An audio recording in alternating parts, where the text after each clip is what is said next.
Big TV భక్తి సమాచారం WhatsApp ఛానల్లో జాయిన్ అవ్వండి. అన్ని విశేషాలు ఎప్పటికప్పుడు తెలుసుకోండి. ఈ లా ఆఫ్ అట్రాక్షన్ అనేది, మేనిఫెస్టేషన్ అనేది, వశీకరణ, ఈ మూడు ఒకటే అంటారా? వేరు వేరు తల్లి. అసలు వశీకరణకి వీటికి సంబంధం లేదు.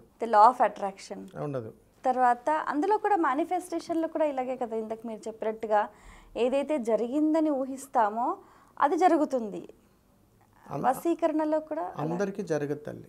అనుభూతి పొందటం వేరు. నాకు కళలో దైవ దర్శనం జరిగిందండి అని చెప్పడం వేరు. దైవానికి ఆ సందర్భానికి ఎప్పుడో ఒకప్పుడు జరుగుతుంది. ఆ సందర్భానికి ఇలా నాకు ఎప్పుడో ఒకసారి కళ్ళలోకి వచ్చింది, ఇక్కడికి వచ్చి వెళ్ళాను అని అనుకోవటం వేరు. ఊహాజనకం వేరు. ఊహని నిజమని అనుకుని భ్రమలో బ్రతకడం వేరు. ఈ వశీకరణ అనేది ముఖ్యంగా స్త్రీ పురుషుల మధ్యనే ఎక్కువగా అందరూ ప్రయత్నం చేస్తూ ఉంటారు కదా గురుగారు?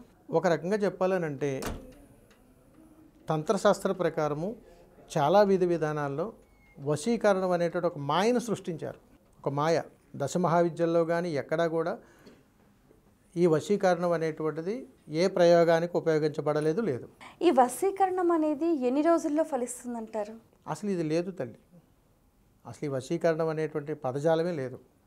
ఈ వశీకరణంలో ఏదైనా పనిని దిగ్విజయంగా చేసుకోవడం కోసం దీంట్లో కొన్ని విజయ సందర్భాలలో దేవత యొక్క ఉపపరివార దేవతలు ఉంటారు.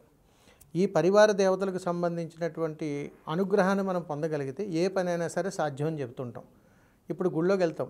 దైవ దర్శనంలో గర్భగుడి దగ్గర అంటే అంతరాలయం దగ్గరికి వచ్చి చేసుకునే దర్శనం వేరు. దేవాలయ చుట్టూ ప్రదక్షిణ చేసుకుంటూ మన మనసులో కలిగిన అనుభూతి వేరు. దేవాలయాల చుట్టూ ప్రదక్షిణ చేస్తూ మనసులో కలిగిన అనుభూతి అంతా కూడా ఉపపరివార దేవతలవి. దేవతా దర్శనం కలగాలన్నప్పుడు అంతరాలయం దగ్గర నిలబడి దైవ సంకల్పాన్ని చూస్తూ దైవనామం చేస్తూ దీపానికి నమస్కారం చేయడం. ఇది దైవ వశీకరణానికి సంబంధించింది. ఇక్కడ మంత్రం ఏమిటి? తంత్రం మనం చేయటమే. ఇక్కడ మీరు చెప్పినట్టు ప్రత్యేకమైనటువంటి వశీకరణము ఇది ఎన్ని రోజులు ఫలిస్తుందంటే లేదు. ఒక కార్యాచరణ దీక్ష. ఒక బిడ్డకు తల్లికి ఉన్నటువంటి అనుబంధంలో, ఒక బిడ్డకు తల్లికి ఉన్నటువంటి అన్యోన్యతలో ఆ దగ్గర అవటానికి ఎంత అనుబంధం ఉంది? కొలమానం లేదు దానికి. తల్లిదండ్రుల ప్రేమ కొలమానం లేదు తల్లి. దీనికి కూడా అంతే. అందుకని ఒకరు వశం అవ్వాలనంటే ముందు ప్రేమ స్వచ్ఛమైనదై ఉండాలి, ఆత్మ సంకల్పం బలంగా ఉండాలి. ఈ రెండూ లేనప్పుడు ఏ వశీకరణాలు పనిచేయవు.